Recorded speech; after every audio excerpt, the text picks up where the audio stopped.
Hi guys, it's Rory here. Just wanted to leave a quick note to say that if you enjoyed last week's episode and want to keep up to date with the content that we release every week, please remember to follow or subscribe to us on Spotify, Apple, YouTube, or whichever platform you're listening to us on. If you're listening on Apple or Spotify specifically, please also remember to leave us a review. It means a lot to us and does wonders for pushing our podcast in front of new listeners every week. Once you've done that, leave a comment on Spotify or come and join us on X, BlueSky, or Instagram and let us know that you've left a review. It means a whole lot to us and we'll make sure that we get in touch with you to say thank you. Thank you once again for listening. Enjoy the show. Hello and welcome back to the Football Heritage Podcast. I'm your host, Rory Bryce, and I've got the pleasure of being joined, first of all, by Eray Cayli. Hello. It's good to have you on, Eray. Thank you very much for joining us. And I'm also joined by Murat Odabasi. Hi, Rory. Thanks for having us here. Yeah, no, it's great to have you guys on. I'm really excited for this episode. Actually, it's been in the works for quite a long time.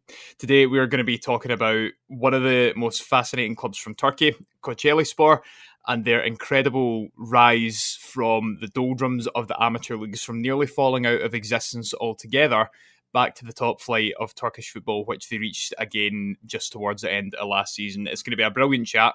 I've got with me two supporters of the club who've stuck by the club through all of the troubles that they've had.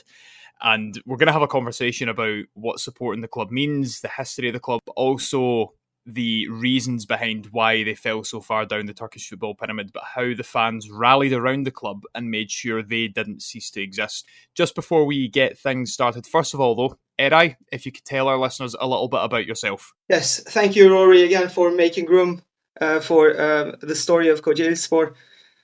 So my name is Eray and I'm an academic. That's my day job. But I was born in İzmit in 1985 and raised here, and have been a Kocaelispor fan since I was about 5 or 6. I'm a 90s kid, and I suppose that's significant to how I became a Kocaelispor fan, because that was really a decade where Kocaelispor rose to fame, was really successful, was consistently in the top 5. I remember days when Kocaelispor was periodically named as a title contender. So obviously those kind of things impacted me becoming a fan, but also something that played a role in that respect is just the culture, going to the games, meeting people there. I suppose that we'll talk a little bit about the town itself, but it really is a town where people come from different parts of Turkey. It's really interesting that, these games, football, kind of the culture around it became a place where people from different walks of life could actually cross paths with one another. And obviously I initially went to games with my dad. My dad would always complain that I never watch the game. I just watch the people. But I think that really tells a lot. Yeah, I think that does tell a lot, actually. That's really interesting. People watching a football match, that could be a podcast. That could be a PhD in itself, actually. Just watching what people do and their behaviour at football games. But no, you're right. I mean, I think you grew up during one of the most formative periods of Kocaelispor's existence, I think, which is really important for what we're going to come on to talk about eventually. And it's good that you mentioned that Kocaelispor really are probably the main representative of, obviously, İzmit, but also the wider region, which is going to be important for when we come on to talk about, I suppose, the club culture and the heritage of the club, who they represent, etc. But before we get on to that, Murat, it's your turn. Tell our listeners a little bit about you. I'm Murat Odabasi. I'm also a fan for Kocaelispor, raised in Kocaeli. Naturally, I was the supporter of the team from childhood. Now living in US, Seattle, working in Microsoft as a program manager. Wow. But although it is 10,000 kilometers away, I'm trying to go to Kocaeli 3 times a year minimum to watch games, sometimes even away games from here directly to away games as well. So it is like a lifestyle for us. And after our family, our Kocaelispor is coming. I can say that.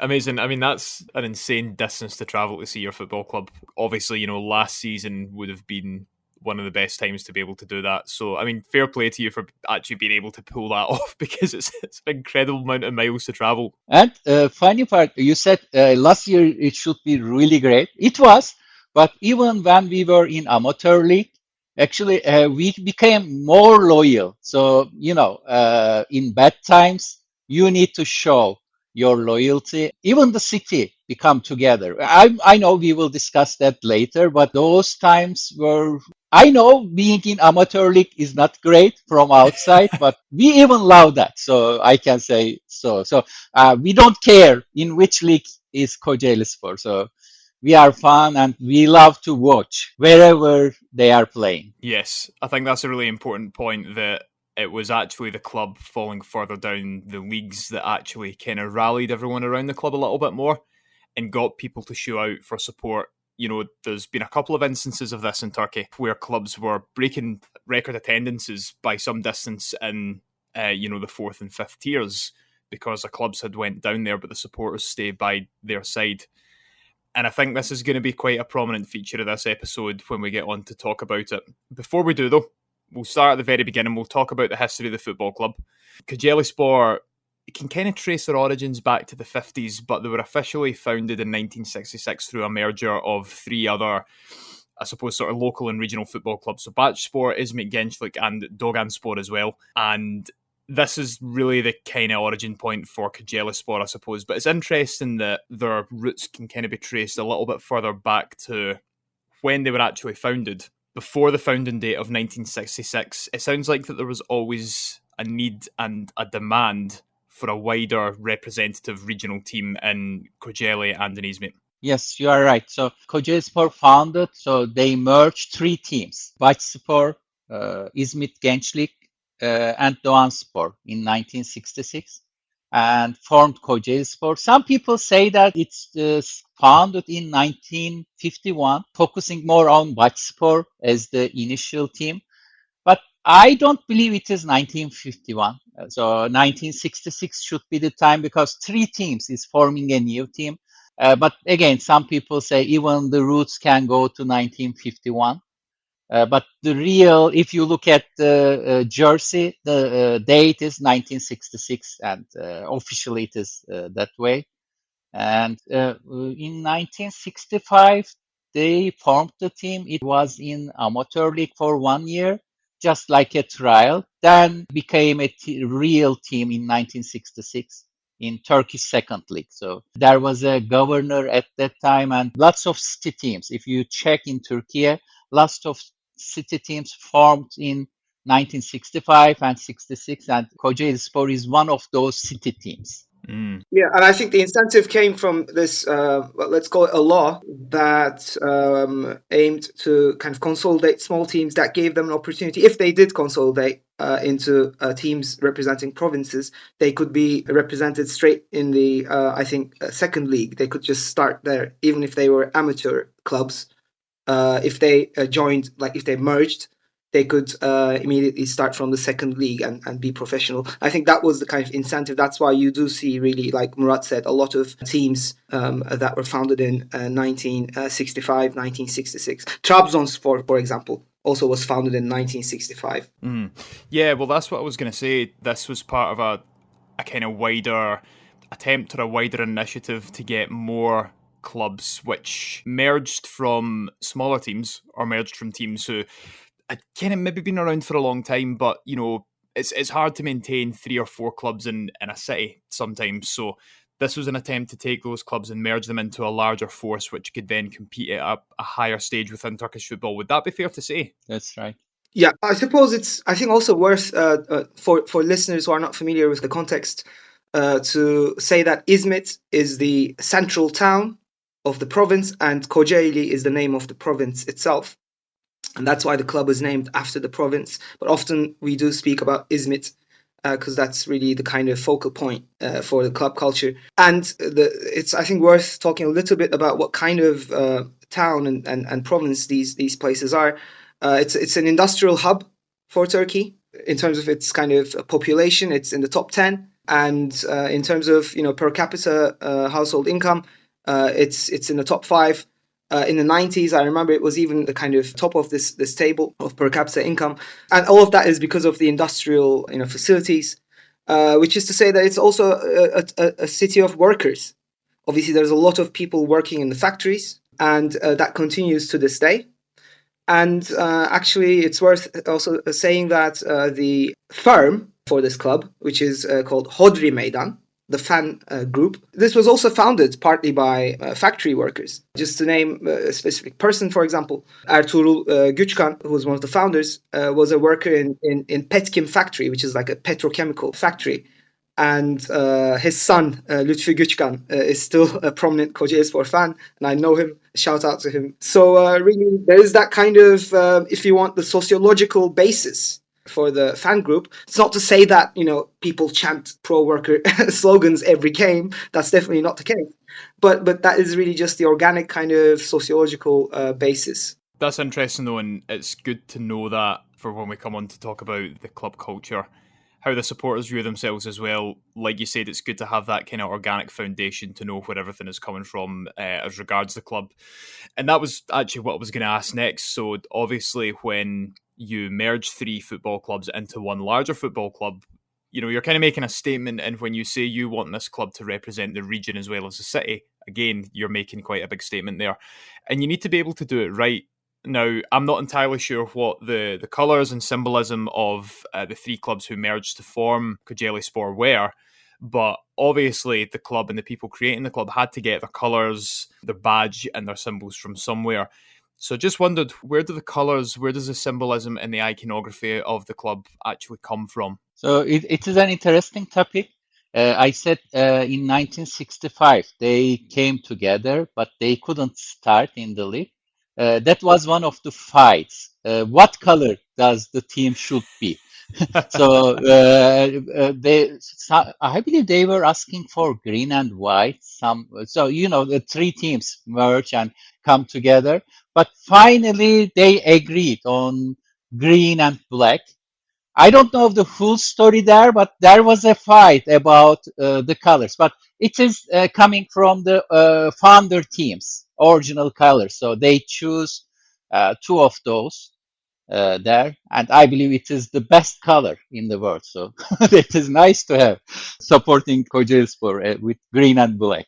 The badge is really iconic also because it's one of the few badges, I think, even in the world that features a geographical formation, which is the Gulf of İzmit. So the blue bit that you see is actually the Marmara Sea, the easternmost part of the Marmara Sea, which is the Gulf of İzmit. And that is why the club has this nickname, Gulf, or Körfez in Turkish. Often you hear this name as well being used to refer to Kocaelispor. So that has also inspired use of the color blue or sometimes dark blue in some jerseys as well from time to time.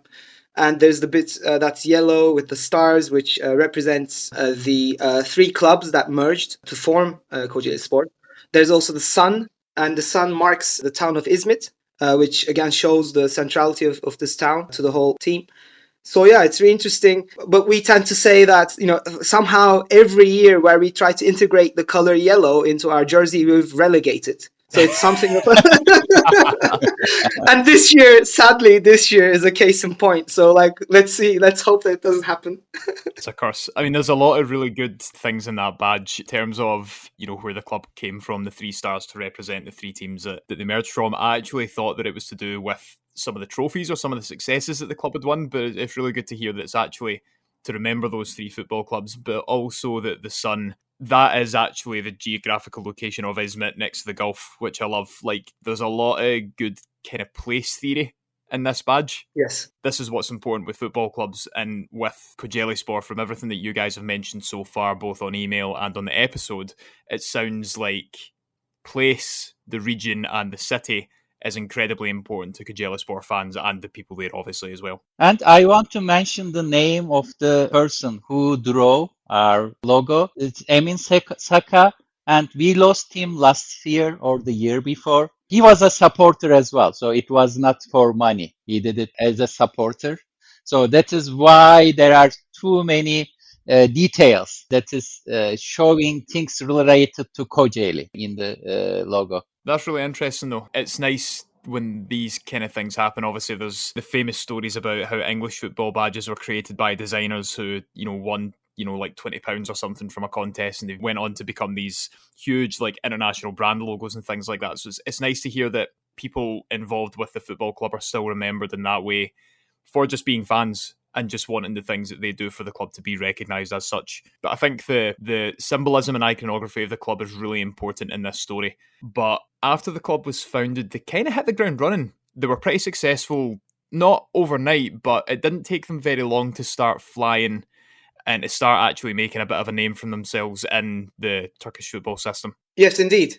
After I think some brief spells in the 80s, I think the 90s is really when Kocaelispor made a name for itself, and that's as I said, that's when I became a fan. I was 5 or 6 back then, and yeah, we won 2 cups and 2 Turkish cups, and we were consistently in the top 5 or 6. And I think what was really striking is the first year where we got promoted back into the top tier. We finished the first half of the season top of the table, and that really was incredible. And we really did think that we would, stand a good chance. But in the end, we came fourth due to a few, bad results. I don't think the point difference was a lot. And that was, I think, 1992, 1993, that season, if I'm not mistaken. And the rest of the 90s has just been a period where really the kind of top, 3 best known Istanbul teams always kind of feared, as we say, coming to Izmit to play. And people, really started talking about Kocaelispor as the 4th or the 5th big team in Turkey after the Istanbul teams and Trabzonspor, who obviously have won the largest amount of titles. Yeah, actually, Eray covered really well. So first, Kocaelispor showed up. At that time, the name of the league was Turkish First League. Now it's called Super League, so the top tier. In 1980, I guess, the first time. Then did some appearance there, back and forth, but it was a moderate team. But as Eray mentioned, in 1992, Kocaelispor promoted to Super League, and that year finished the first half as the top team in the league. It was really a great year for everyone, and everyone started to say, okay, Kocaelispor is the 5th biggest team of the Türkiye. So actually, many supporter base also formed at that time, I can say. There was really good supporters before as well, but a young generation become a supporter at that time. And I believe during our bad times, that supporter base helped us to survive. Yeah, it's fantastic. Some incredible memories created for the club during this period of time. Not least as well, at the very beginning of the 90s in the one league, the second division of Turkish football, having a goal scorer who scored 30 goals, and then in what would become the Super League scoring 24 goals as well, following it up in 1993-94.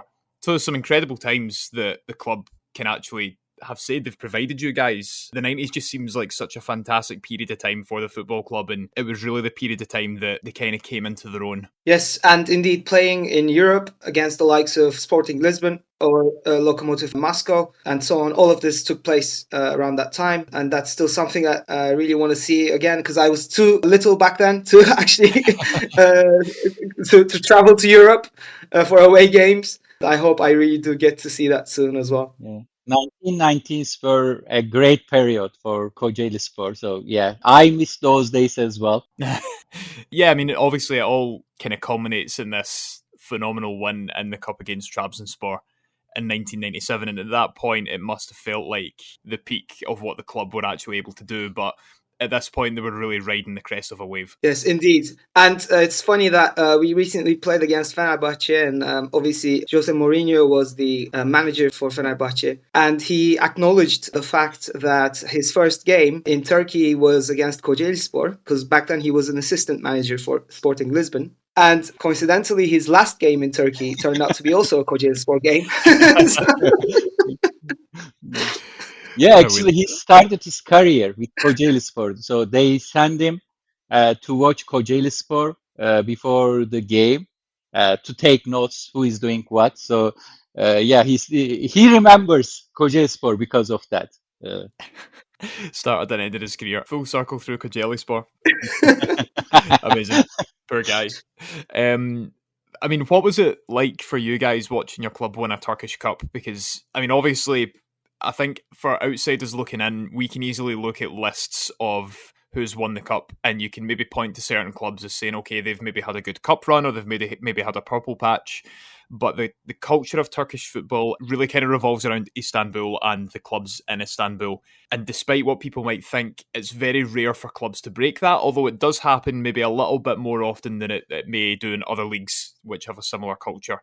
But I think I'd just kind of like to emphasise that this doesn't happen often. And when it does, for a club outside of Istanbul, it's very, very special for the people and the supporters involved with that football club. Right.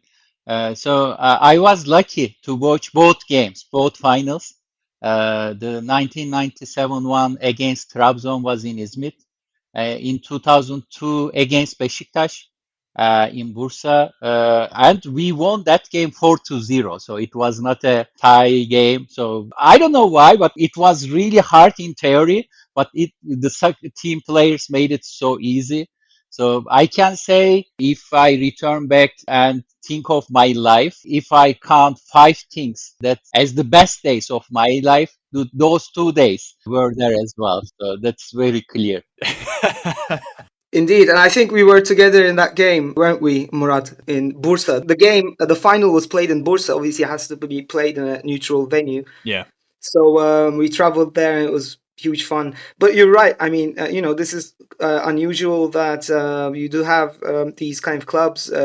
Thankfully, we now have more than one that are not from Istanbul but have a kind of significant following. Because I really never wrapped my head around this phenomenon that really kind of exists in Turkey and not much elsewhere, that 99% of the population actually support these three teams from Istanbul. And Izmit is really interesting, again, just in terms of where it's located. It's right next to Istanbul. It's like the eastern neighbor of Istanbul.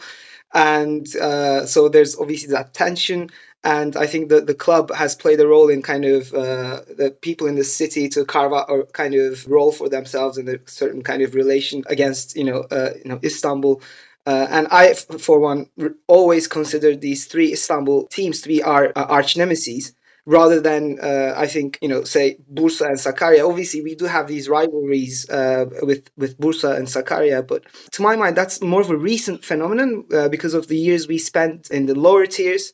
Because in my childhood, in the 90s, I think really these three Istanbul teams were what we were kind of really going against. And I think that's important to underline. Yeah, there's a couple of things there. So I think in terms of like the culture of a football league that you find yourself operating within is really important. So obviously in Scotland, I mean, it's interesting because, obviously Celtic hold the dominance over the league, Rangers less so. But in terms of the Scottish Cup, I mean, in the last 10 years, we've had about 3 or 4 clubs win it, which is a little bit different, but normally it is won by either Celtic or Rangers. So I do get what you mean, Eray. Sometimes it can be tough to wrap your head around, but it's a little bit easier for me because I support one of the clubs who is often successful in that particular tournament. But also, I think it's quite interesting that obviously you mentioned Bursaspor. We spoke about Bursaspor on the podcast back in May, I think that was. And they also have another rivalry, another club rivalry, Kocaelispor. But what's interesting is that Uygar said something quite similar in that even though these rivalries feel quite recent and some of them, I don't think forced is the right word, but they recognise them for what they are. They are rivalries, but at the end of the day, everyone still sees the clubs from Istanbul as being the main villain, the arch nemesis that everyone wants to beat, while still respecting their local rivalries. So it's quite interesting that you've said that as well, Eray. Yeah, I mean, I actually studied in Istanbul between the ages of 11 and, up to, I think, 21. And all of my school friends still remember me as this complete dickhead. Like every time, like, for example, Kocaelispor would beat Beşiktaş, I would just harass all the friends that I had, the classmates.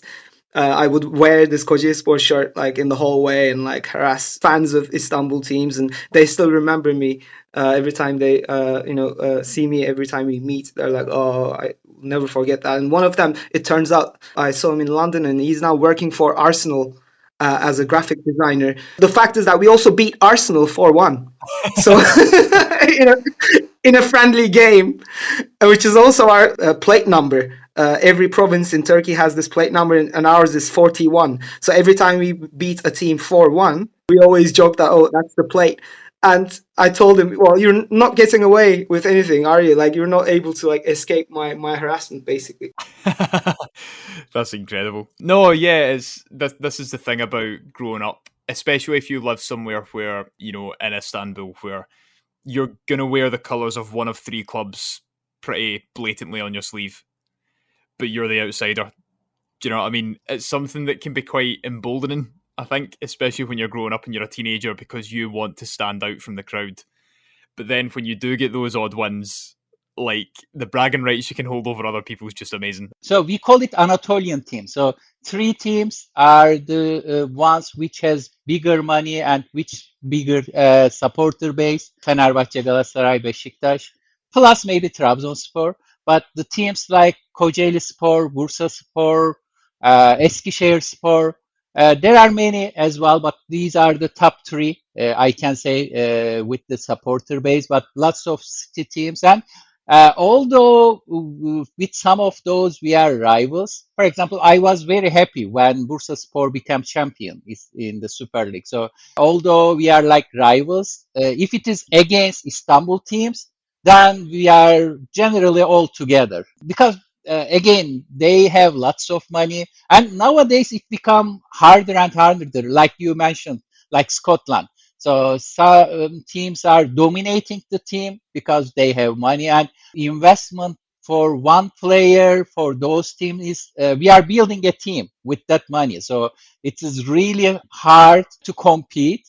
But with supporter base and with heart, we are trying our best. But again, it is becoming harder and harder in Turkish league to become successful against those rich teams. Yeah, indeed. And it's important to say as well that the state has an interest in this kind of status quo. They regularly, periodically cancel the debts of these three Istanbul teams. And for us, for example, we had to be relegated all the way down to amateur league because we had this debt. So to be able to pay back the debt that we had, we sold our training ground, for example, which was world class back then. And that's the way we paid the debt. But for Istanbul teams, their debts get cancelled like almost annually, and that's how they're able to pay for these incredible players, and that's the kind of power imbalance. That's a really good point to make, Eray. Obviously, Istanbul, Başakşehir, there's a lot of Turkish fans who refuse to name them or refuse to acknowledge their existence because they were effectively founded by the state or by an arm of the state or by people involved in an arm of the state to try and compete and to justify some of what the state do. Yes, indeed. Yeah, it's just incredible. But like you said, Murat, there's a lot of comparisons that can be drawn with Scotland. And that, when Aberdeen won the Scottish Cup at the end of last season, a lot of other fans, Falkirk, Hamilton, Motherwell were, overjoyed's probably a bit extreme, but they were very happy that a club that wasn't Celtic or Rangers won a trophy. To them, it's representing that this duopoly that exists in Scotland can be split. So it gives them all a little bit of hope as well. But like you said, it's kind of similar where with the teams in Istanbul, everyone just wants to beat them. Whenever another club does win the title that's not from Istanbul, everyone gets behind them. I think it can be quite special in its own way as well. It's a unique part of football culture. But obviously, what will be the backdrop to the modern Kocaelispor is the tragic earthquake which happened in Izmit in 1999, which was completely devastating, obviously led to a huge loss of life, a huge loss of infrastructure. The damage sustained to the club, the community and the region was, significant. At the time, there was a lot of attempts by local politicians to actually try and close the club, which thankfully didn't happen. And it's interesting because this took place before Kocaelispor's second Turkish Cup win, which must have been a massive thing for the community after going through such a horrible and tragic event. Right.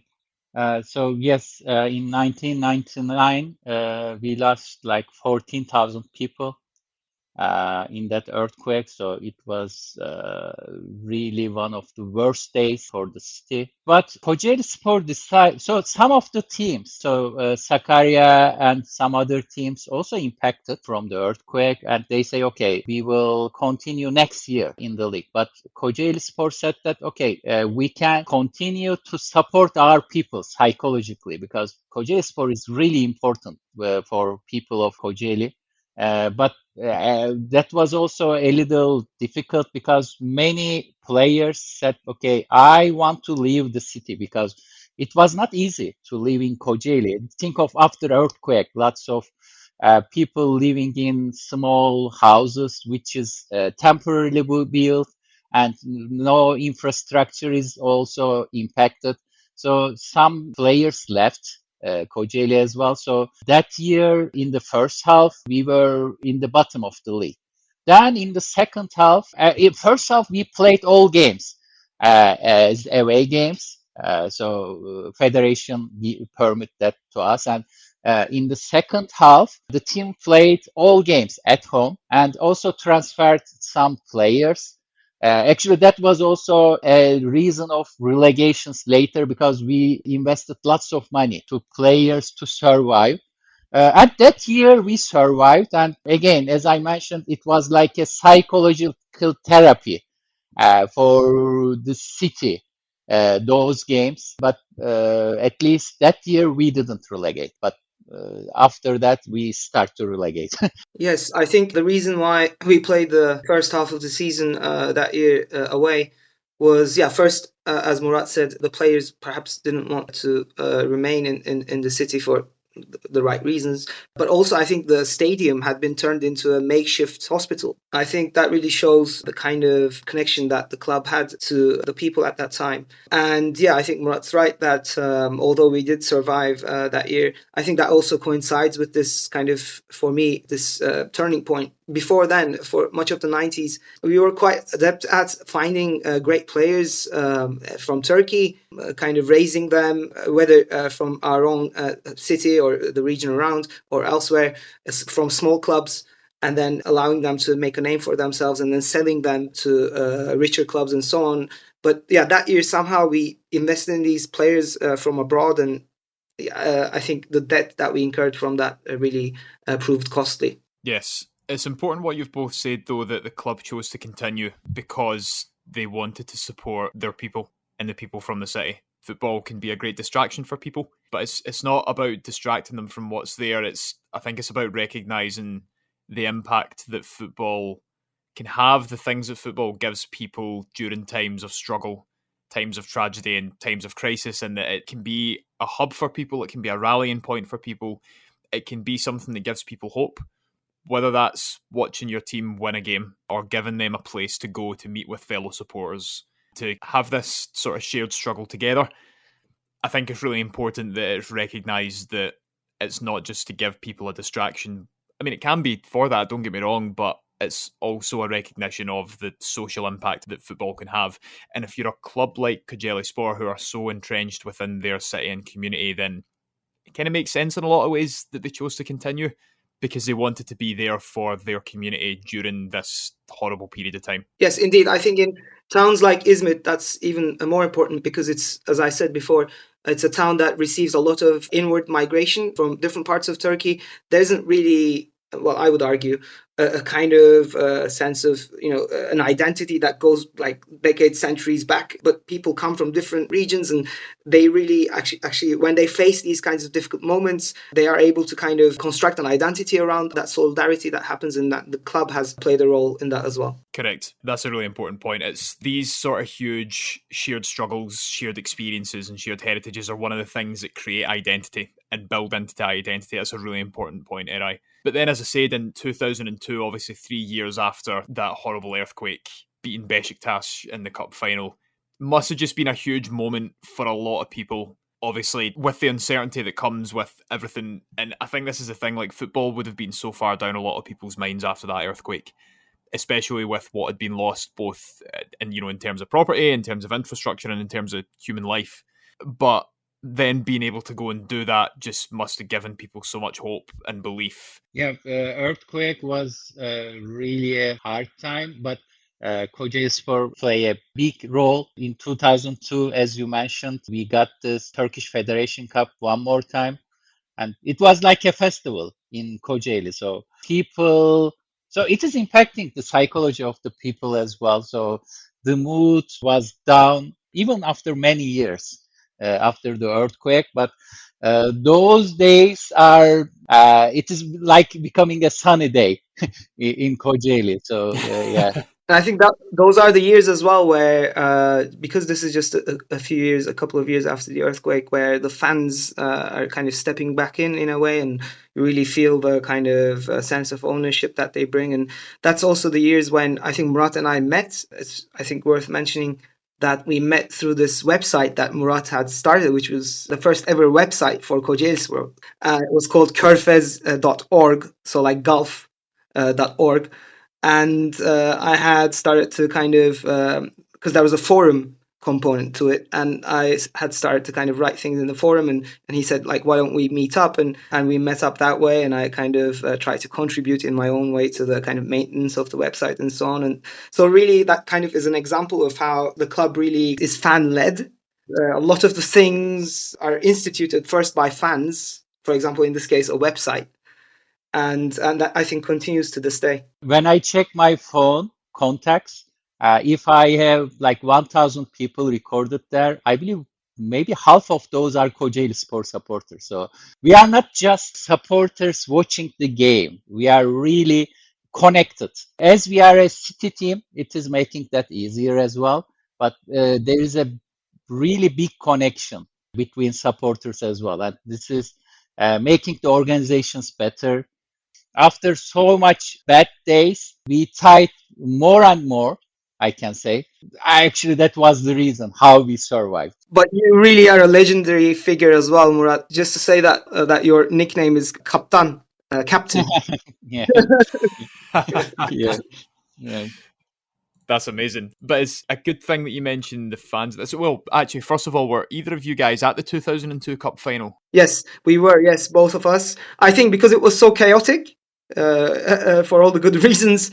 I think we went there together, but we somehow got separated on the way back, or something like that. Actually, we organized a bus, and with that bus, we went to the game all together. It was a really good day. We went there in the morning, turned around the city. Then in the game, we were also together. And again, 4-0 against Beşiktaş. No one was expecting that.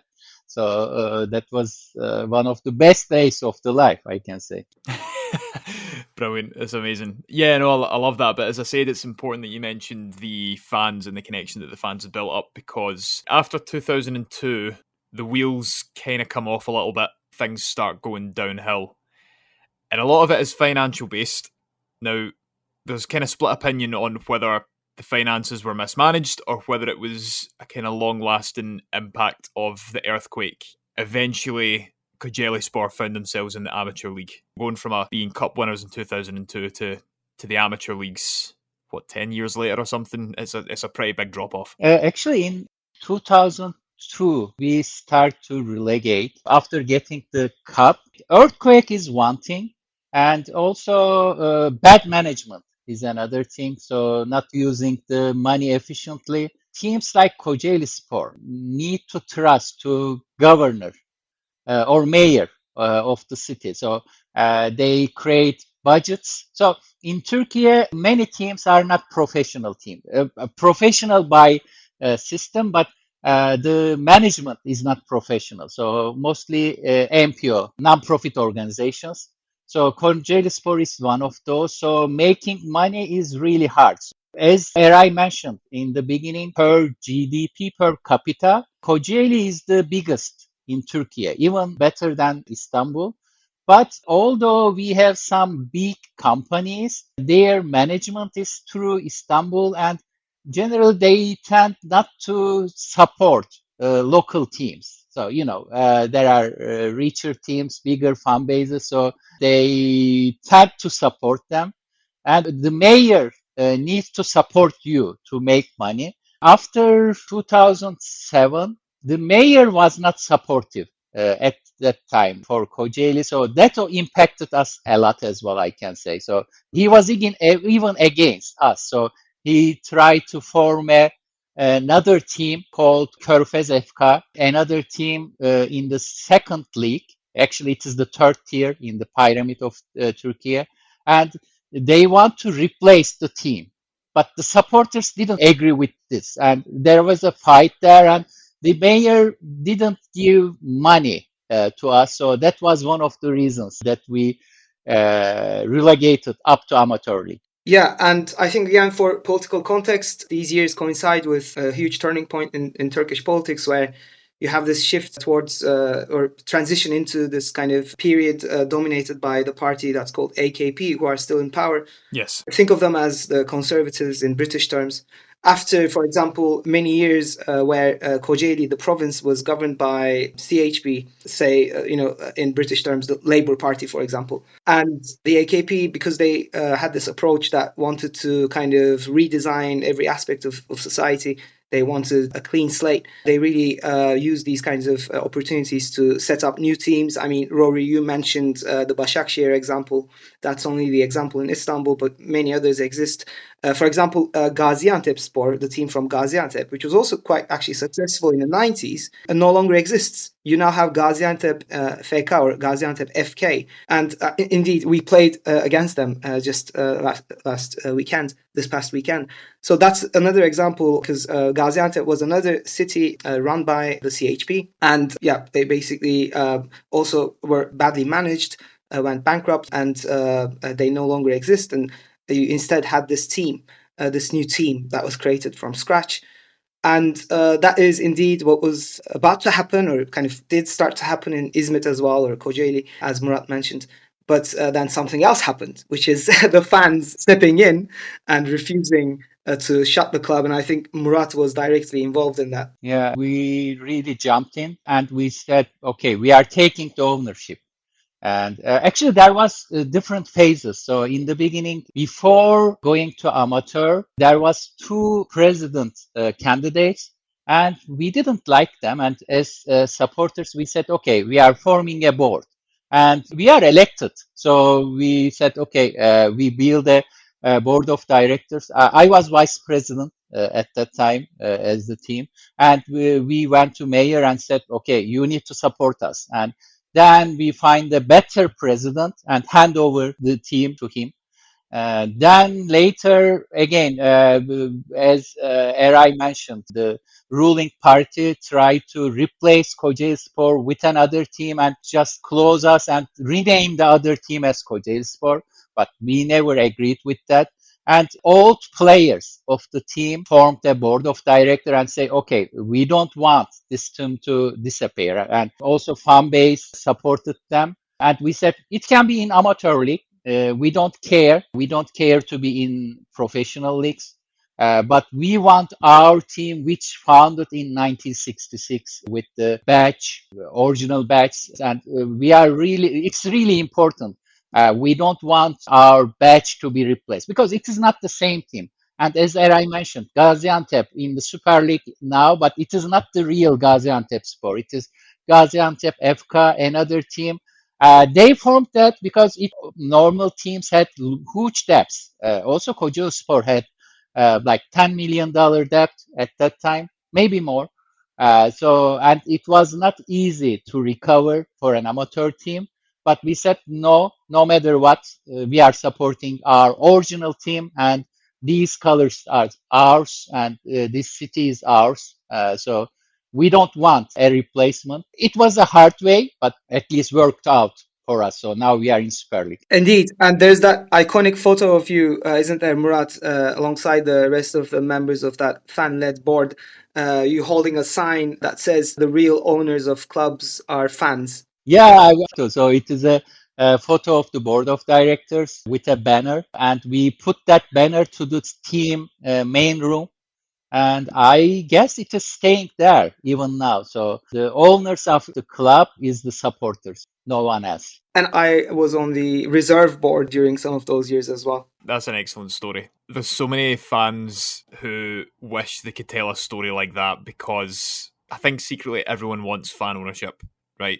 But there's not many people who can say they've actually made it happen, and in such a direct way as well. It's an incredible story. But just going back a little bit, Eray, what you said about the political context of football in Turkey is really important as well, because of, like you said, the current state, the current government trying to kind of create these replacement football clubs. There's two books that come to mind three really. There's Power Players by Ronnie Blaschke, there's A Defiant by Chris Lee, and there's Among the Ultras by James Montague, who have all kind of said that these football clubs are really created to, it's to sports wash and to try and justify the regime in many ways because they can say that they're the creators and the backers of these football clubs. Politics and football in Turkey kind of merges beyond that. Earlier on, I mentioned one of the top scorers for Kocaelispor in the One League, in the Super League, who then went on to become a politician for an ultranationalist Turkish party as well.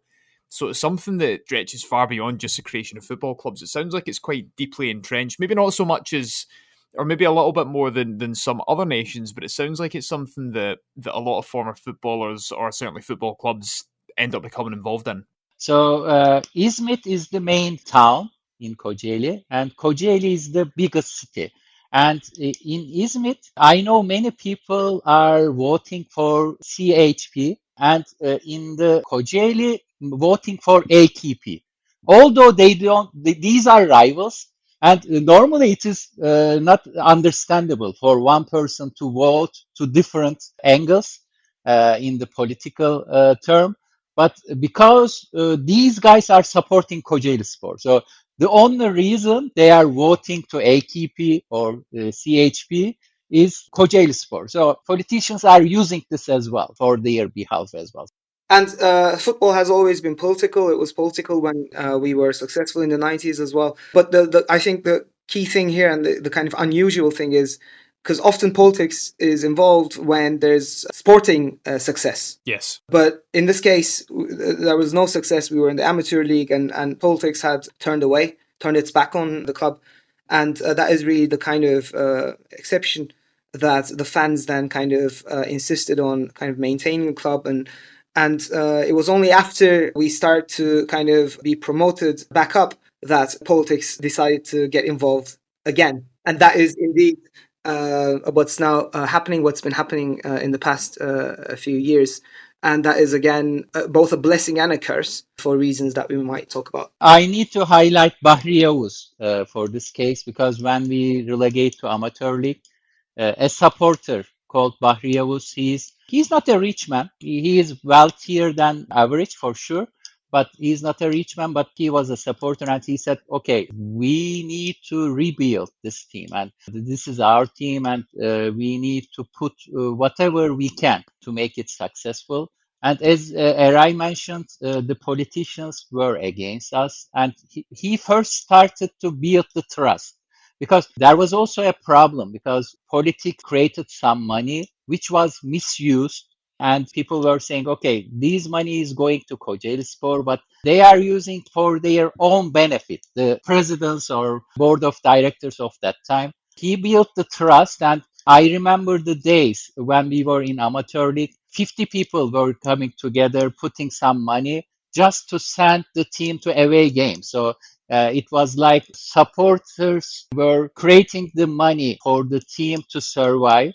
Those were hard but beautifully remembered days, I can say. So there was a huge spirit at that time. Although we were in the bottom of the Turkish pyramid, as this was the team of the city, it is representing more than a team for everyone. So we built the trust, and then the turning point come after that, I can say. Indeed, and it's really interesting that those years in the regional amateur league, we broke records of attendance in games. I think something like 15,000 is the official number, but in this game that we had, where we broke that record of attendance numbers at amateur level, we had 20,000 fans. And watching away games from CCTV cameras and so on, all these kinds of weird stories, actual lived stories, but really they sound unreal, but they were really kind of things that we experienced. It's amazing though, and I think what's important about this story is that when the club was so far down, when the club owners had turned their backs on the club, when politicians had turned their backs on the clubs, it was the fans that stepped in and saved them at the end of the day. In a pretty direct manner as well, by just saying, we don't like these guys, we don't want this to happen again, so we're taking over. And then appointed someone who the fans backed. I think it's an incredible story of fan protest, fan resilience, and fan representation. And no one can say it hasn't worked because this year, the club finally made it back to the Super League.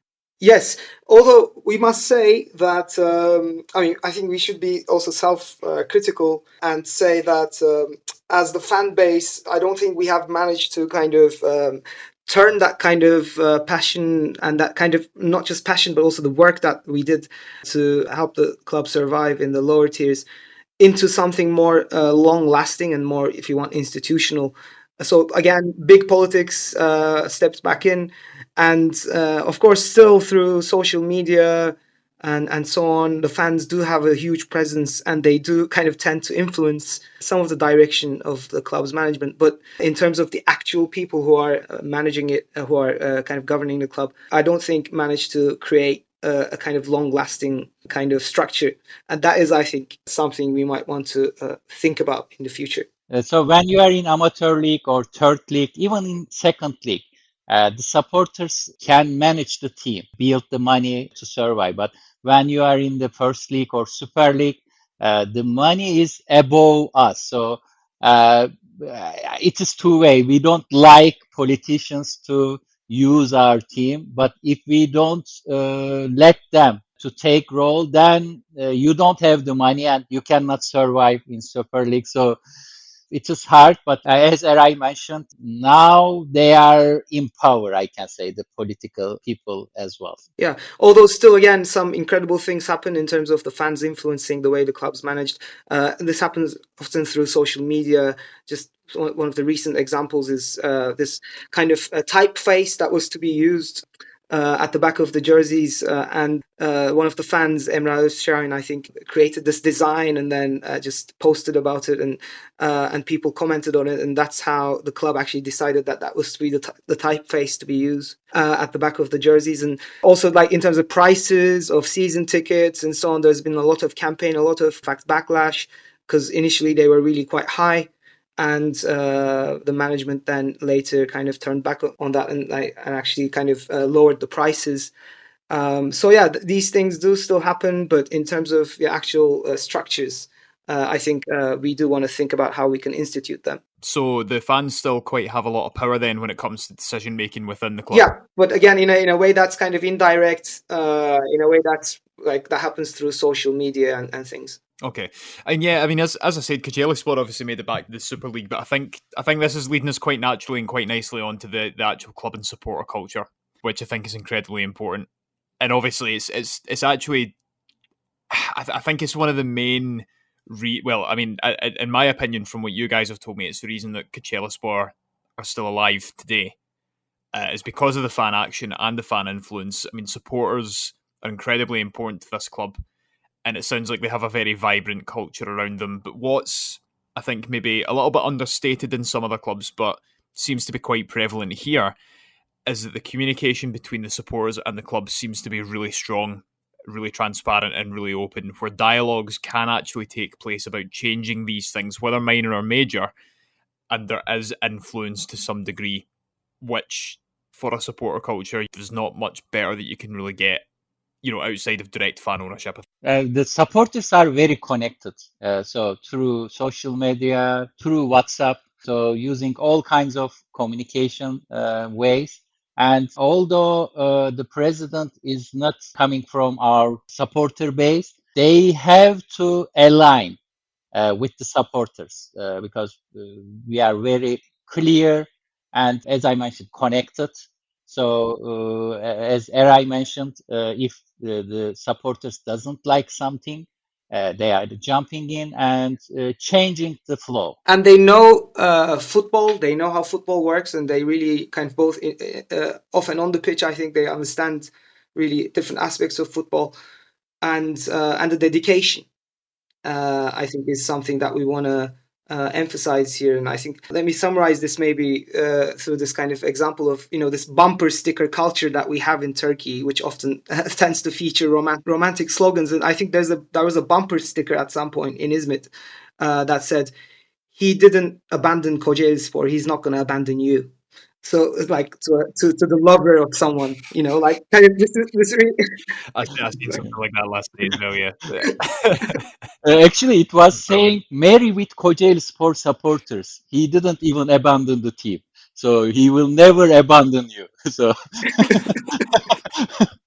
It's fantastic. And in terms of, you mentioned the Ultras earlier as well, Eray. Ultras culture is obviously incredibly vibrant. And I think one of the things that I love most, and this came up in the Bursaspor episode as well, it's come up in a number of our episodes when clubs have been relegated. See, when you go like right down a footballing pyramid and a club is relegated to like the amateur divisions, but just seeing these ultra groups turn up en masse to back the team, because like you said, the fans haven't abandoned them. It's magnificent. Like, it creates for some really incredible photos, some incredible scenes, and some incredible memories as well. So what is the Ultras culture at Kocaelispor like in terms of their views, their opinions, their expressions, the types of displays they do? I'm quite interested to hear a little bit more about that. I think humor plays a huge role. I mean, really, the sense of humor is incredible. And again, this I connect to the fact that this is a population that comes from different regions, that hails from different parts of Turkey, that have to kind of somehow construct a common identity, and humor tends to be a great way to do that. And the 90s culture, I feel, also present, because that was, again, the time when the team was most successful. And you see this through the kind of melodies used in the chants, because often the fans chant, like, they write new words to existing melodies of songs, and songs come from old kind of Turkish movies from that time, or songs or pop songs from the 90s. You still hear these. And just the determination and the stubbornness, I think, is really characteristic. And just being ahead of the curve, being creative. I mean, I just happen to think of this, again, a relatively recent example during COVID. The first restrictions were being put in place. Fans were not able to go to the games en masse. And a fan group, I think, just gathered around the stadium to welcome the team bus coming into the stadium for a game. And they wore hazmat suits. And that really has some really incredible pictures of it. And they still had flares in their hands, but they were all in hazmat suits and chanting these slogans and stuff like that. Really, the sense of humor is really key, I think. Yeah, stubbornness, sense of humor. But also earlier on, you mentioned this kind of callback, and it all comes from this idea of, being a worker, being working class, coming from that type of culture as well, which are all very similar things. And would you say that the club and supporter identity and heritage kind of stems from that? I guess that history of Izmit being a place of industry. And an interesting thing about Kocaelispor, so in many teams, there are many supporter groups. But for Kocaeli, there is only one called Hodri Meydan, and everyone unite under that organization. So that is making the things easier as well. So you can easily show up, and you don't like something. As you are one fan base, there is not much confusion. And one base, it is easier to show to the president if you don't like something and change the flow. So that is an interesting thing for Kocaeli as well. And even for chants in the stadium, if you are one supporter group, then it's easier to communicate and make the voice as a one voice as well. Yeah, and I think it's worth translating the name of the fan group, Hodri Meydan, kind of means I dare you, or sort of bring it on. So that says a lot, I think, in terms of the spirit that we're talking about here. And again, going back to your question, Rory, I do think really that the fact that the sociological kind of basis of the city and the fans is really kind of coming from factory workers plays an important role in this. I think this kind of insistence on resisting top-down decisions and kind of coming together and claiming one's culture, I think they really somehow are influenced by this sociological basis. And I don't want to paint a romantic picture. Again, it's not the case that people will kind of consistently chant left-wing slogans or anything like that, but still, I think there are instances that you go to strikes in factories, and you would see actually Kocaelispor flags and symbols being used by workers. So there are these kinds of glimpses of the fact that there is this kind of sociological connection between factory workers and the fan base, but it's a really complicated one. Exactly. The idea that I'm getting though is that the fan group have almost, and I think it's because of the different struggles that the club has been through, from the earthquake to relegation to the amateur leagues. that the fans and the ultras almost have this siege mentality around the club. Bring it on. That's very evocative. It's very much saying, we stand here on our own 2 feet. You have to come to us. I think it's brilliant. I mean, it's incredible iconography for an ultras group, and the different reasons behind them. I think it makes sense because of what the club and the supporters have been through at different times. It makes sense that they would have this mentality of being a challenger and challenging people like that quite openly as well. It just sounds like a fantastic football club to be around and a fantastic set of supporters to have at your back. And, in factories, people work in shifts. So 8 a.m. to 4 p.m., 4 p.m. to 12 a.m., 12 a.m. to 8 a.m. So if you set a game start for 4 p.m., then the attendance is becoming lower. So that is so crucial for us. So they are trying to stay away from those times. So again, as Eray mentioned, we don't want to make it so romantic, but maybe in UK, like Liverpool, it is a factory worker supporter base. It's a fascinating football club. I mean, what are your guys' hopes for this season now that you are back in the top flight? I mean, we're already a little bit into the season now, and as you mentioned earlier, you've already saw off Jose Mourinho, so that's a pretty good start. It was not a good start. So already played 5 games, only 1 point. But the challenge is they formed a new team. So from last year, we have only 3 or 5 players, and only one of them can play in the first 11 now. So all players are new, and just last week, we transferred 4 new players, and 3 of those played in the game. So think that you are transferring a guy, and without any training with the other members of the team, they are playing in the game. So that's normal to lose. And the quality difference between second league, we call it first league, and the Super League is also high. It will be challenging, but we are hopeful. So the team will build the harmony. Hopefully things will change starting this weekend, but again, you never know. But another point is, even if we relegate, we don't care. So if we can return back to amateur league, but it is our team. So wherever it is playing, we will be there. We don't care. So for sure, we love to be in the Super League, but it is not the most important thing for us, I can say. Yeah, it's more symbolic than anything else that the club has got into the top flight. I mean, it would be great if you guys could stay up, but it's good that even if you go back down, then it's not the end of the world. Can I skip this question? It's it's really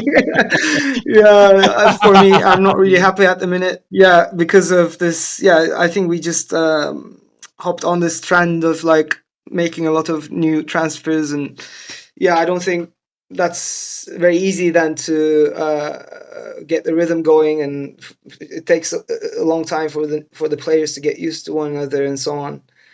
I mean, for listeners who are familiar with international football, we've got, for example, Bruno Petkovic from Croatia. Yeah, I mean, we've got some interesting players, some really good players, but again, individuals tend to not be enough, right? So it's really the kind of rhythm that the familiarity that the players need to kind of have with one another and so on. And I fear that it's going to take us a few more games to get that going, and by then it might be too late. But one of the things that are in our favor is that this year we're back to just 3 teams relegating as opposed to 4, because of COVID and so on, relegation had been removed, and that's why you had this kind of successive years where 4 teams instead of 3 were relegating. But this year we're back to 3, and therefore that's in our favor.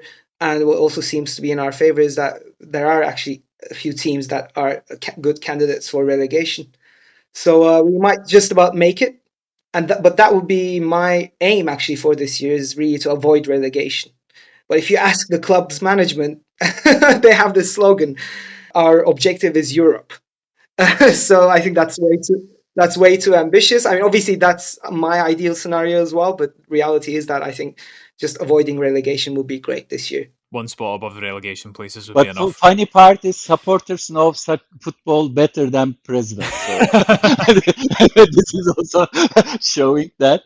But our fixture was also hard. We were unlucky. We played against Fenerbahce. We played against Trabzonspor, which is a powerful team in the team league as well. Samsunspor, they finished third last year, the league. So the teams that we played in the beginning was really tough teams. So hopefully it will become lighter and things change. But let's see. We are hopeful. Hopeful. That's the main thing. This has been a great chat, guys. Is there anything else that you'd like to add just before we finish up for tonight? Again, as I mentioned, we don't care in which league we are. So we are Kocaelispor supporters. We saw the ups. We were in European Cups in 1960s. We saw the bottom. We were in amateur league for 2 years, then in lower leagues of Turkish pyramid for long. But we have a really consistent and loyal supporters. And as we have that, we will never disappear. So we will be there forever. That badge is our responsibility, and we need to do our best for Kocaelispor's existence. For sure, we love to be in the Super League and become more visible. And if we survive this year, I'm sure it will go on for maybe up to. First year is really hard, but if we can do that, Kocaeli City has the money as well. So when you look for in a good way, so hopefully we will survive and we will start to appear, not this year for sure, but in European leagues and return back to the 1990s. I think that's a great way to end, Captain. Yeah, I think that's a great way to end as well. Guys, thank you very much for joining me for this. This has been a wonderful chat about a really exceptional football club who's been through as many highs and lows as you can imagine. I mean, most of our listeners and their football teams wouldn't have even been through what Kocaelispor and their supporters have been through, and to see them doing well again and with fans really strongly behind their back is magnificent to see. Of course, thank you very much to all of our listeners who tuned in again for this episode. If you have any questions about it, please get in touch with us. You can email us at hello@footballheritage.co.uk, or you can DM us on X as well. That's @_footyheritage. For now, Eray, say goodbye. Goodbye. Thank you very much, Rory. Murat, say goodbye. Thank you, Rory. Goodbye. It's goodbye from me as well. We'll see you all again next week. Goodbye.